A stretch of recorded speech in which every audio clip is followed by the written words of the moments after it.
আসসালামু আলাইকুম সুপ্রিয় শিক্ষার্থীবৃন্দ, আশা করি সকলেই ভালো আছো। তোমাদের সকলের প্রিয় চ্যানেল সোহানস স্টাডি পার্ট। এই চ্যানেলে প্রতিনিয়ত এইচএসসি আইসিটি ও এইচএসসি ইংলিশ গ্রামার নিয়ে ভিডিও আপলোড করা হয়। তারই ধারাবাহিকতায় আজ আমরা শিখতে যাচ্ছি আইসিটি বইয়ের তৃতীয় অধ্যায়ের প্রথম অংশ। তো ইতোমধ্যে আমরা 3টা লেকচার করে ফেলছি এই প্রথম অংশ সংখ্যা পদ্ধতি নিয়ে। তো তোমরা যারা গত ভিডিও মিস করছো, আগে আমাদের ধারাবাহিকভাবে যে 3টা ভিডিও দেয়া আছে তোমরা ওই 3টা ভিডিও দেখে আসবা, এরপরে তোমরা এটা দেখবা। তা না হলে তোমরা এই বাইনারি কি জিনিস, অক্টাল কি জিনিস, বেস কি জিনিস এগুলা বুঝবা না। ওকে, তাহলে আজকে আমাদের শিখবো এটা হচ্ছে বাইনারি থেকে অক্টাল রূপান্তর করার নিয়ম, অর্থাৎ আমরা বাইনারি থেকে কিভাবে অক্টালে রূপান্তর করব। তো 1 নম্বরে আমার কি বলা আছে, পূর্ণ বাইনারি সংখ্যাকে ডান দিক থেকে বাম দিকে 3 বিট করে আলাদা করতে হবে। অর্থাৎ আমাদের একটি বাইনারি মান নিতে হবে, ওই বাইনারি মানটাকে আমরা কি করব, ডান দিক থেকে বাম দিকে, মনে করো আমরা এটা একটা হচ্ছে বাইনারি মান 1011, এটা একটা কি বাইনারি মান। এই বাইনারি মানকে আমাদের কি করতে হবে, ডান দিক থেকে বাম দিকে আলাদা আলাদা নিতে হবে। এরপর আলাদাকৃত বাইনারি মানগুলোর অক্টাল মান বসাতে হবে এবং সকল অক্টাল মান একসাথে বসালে ফলাফল পাওয়া যাবে। ওকে, তাহলে আমরা দেখি যে কিভাবে আমরা ফলাফল পেতে পারি। ফার্স্ট আমাদের কি করতে হবে, ডান দিক থেকে বাম দিকে 3 বিট বাইনারি মানকে নিতে হবে এবং আমাদের এই অবশিষ্ট থাকতেছে কত বিট, 1 বিট। ওকে, আমরা এই যে 3 বিটকে আলাদা লিখে ফেলি, 0 1 1, আর আমার অবশিষ্ট থাকতেছে হচ্ছে 1। এটাকে কত বিট করতে হবে, 3 বিট। 3 বিট করার জন্য আমরা পূর্ণ সংখ্যার ক্ষেত্রে যা করব, আমাদের ভিতর দিকে আমাদের 3 বিট করতে যতটা বিটের প্রয়োজন হবে আমরা ততটা শূন্য নিব। ততটা কি নিব, আমরা শূন্য নিয়ে 3 বিট ফিল আপ করবো। এই আমাদের হচ্ছে 3 বিট আর এই আমাদের হচ্ছে 3 বিট। তো আমরা এই 3 বিট সমমান আমাদের কি কথা বলছে, যে আলাদাকৃত বাইনারি মান অক্টাল মান বসাতে হবে। তাহলে আমরা একটা ছোট্ট নিয়ম জানি যে 1 2 4, এটি হচ্ছে আমাদের কি, যে কোনো বাইনারি মানকে দশমিকে রূপান্তর করার জন্য আমরা এই সহজ নিয়মটা অ্যাপ্লাই করে থাকি। যেমন আমরা যদি এই মানটার উপরে বসাই দিই 0 1 1, তাহলে আমাদের যে ঘরগুলো অ্যাক্টিভ থাকবে 1 থাকবে, আমরা সেইগুলোকে গণনা করব। তাহলে আমাদের আছে কত, 2 এবং 1, তাহলে আমাদের এইটার অক্টাল মান হচ্ছে কত আসে, 3। এইবার আমরা এইটাকে যদি চিন্তা করি 1 0 0, এইটাকে আমরা যদি দেখি অ্যাক্টিভ আছে কোথায়, আমাদের 1 এ, তাহলে আমরা এইটার অক্টাল মান পাবো কি, 1। তাহলে আমরা এইটার পুরাটারে অক্টাল মান কি পাইলাম, আমাদের পুরাটারে অক্টাল মান আসতেছে হচ্ছে 1 3 1 3। এটা হচ্ছে আমাদের কি একটি বাইনারি সমান অক্টাল, এটা আমাদের কি একটি অক্টাল মান। তাহলে আমরা জানলাম 1011 এর অক্টাল মান হচ্ছে 13। তো আমাদের এখানে কি বলছে, পূর্ণ বাইনারি সংখ্যাকে ডান দিক থেকে বাম দিকে 3 বিট, তাহলে আমরা এই 3 বিটকে আলাদা করে নিলাম। এই হচ্ছে আমাদের 3 বিট। এরপরে আমাদের অবশিষ্ট থাকতেছে 1 বিট। এই 1 বিটকে আমরা 3 বিট করার জন্য আমরা ভিতর দিকে দুইটা শূন্য নিয়ে 3 বিট করে ফেললাম।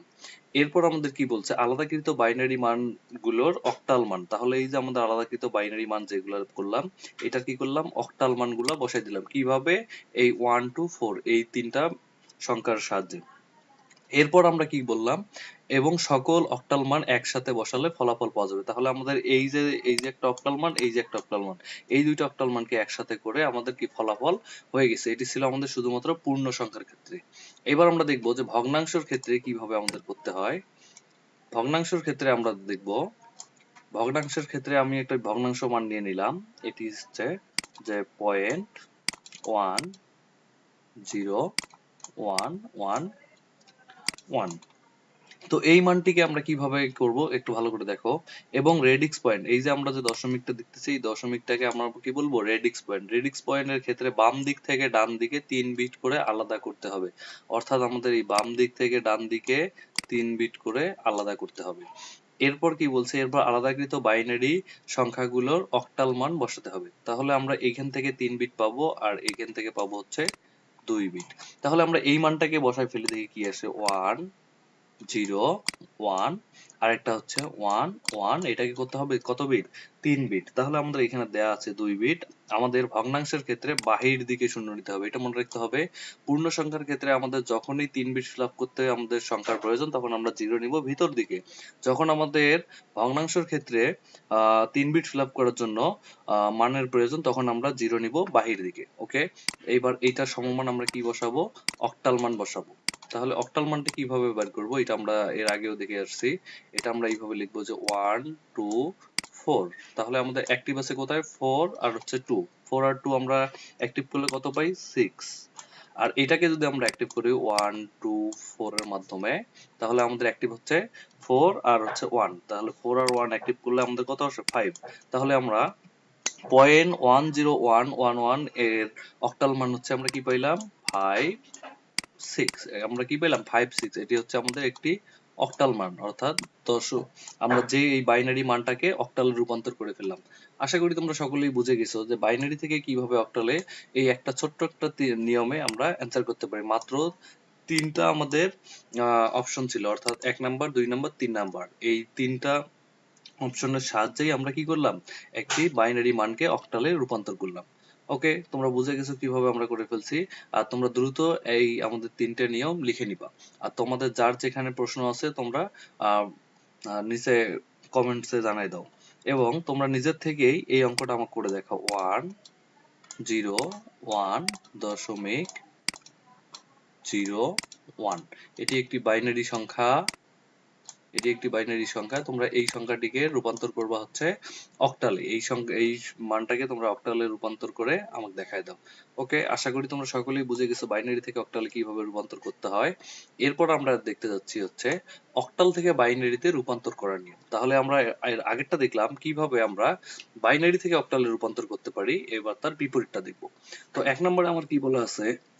পূর্ণ অক্টাল সংখ্যাকে ডান দিক থেকে বাম দিকে আলাদা আলাদা 3 বিট করে বাইনারি মান লিখতে হবে। ওকে, আমরা একটা অক্টাল মান নিয়ে ফেলি। অক্টাল মানটা নিব আমরা, এইটা দেখি আমাদের কি কি ছিল? 1365। তাহলে আমরা একটা অক্টাল মান নিয়ে ফেলবো 1 3, এরপর হচ্ছে 0.65।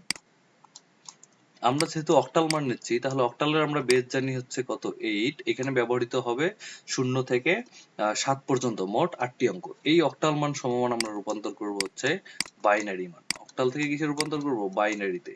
তো আশা করি তোমরা বুঝতে পারছো আমাদের 1 নম্বরে কি আছে? পূর্ণ অক্টাল। তাহলে আমাদের এই পূর্ণ অক্টাল সংখ্যাকে কি করতে হবে? বাম দিক থেকে আলাদা আলাদা 3 বিট করে বাইনারি লিখতে হবে। তাহলে আমরা 1 লিখবো আর এটা হচ্ছে 3। আমাদের এই পূর্ণ মানগুলাকে আলাদা করবো। এরপরে ছিল দশমিক, এরপরে ছিল আমাদের হচ্ছে 6, আর এটা ছিল হচ্ছে 5। ওকে, তাহলে আমরা এই 1 এর সমান কি করব? 3 বিট বাইনারি করব। আর এই 3 এর সমান 3 বিট বাইনারি, 6 এর সমান আমরা 3 বিট বাইনারি, এবং 5 এর সমান 3 বিট বাইনারি।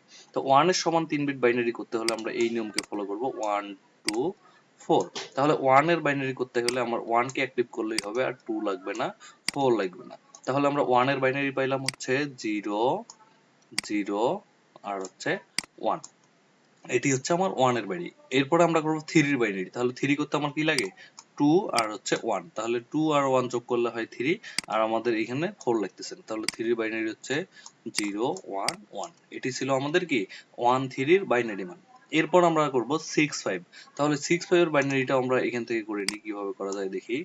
তাহলে আমরা 6 করতে গেলে আমাদের 4 আর হচ্ছে 2 6, আর আমার 1 এর প্রয়োজন নাই। তাহলে 6 এর বাইনারি হচ্ছে 1 1 0।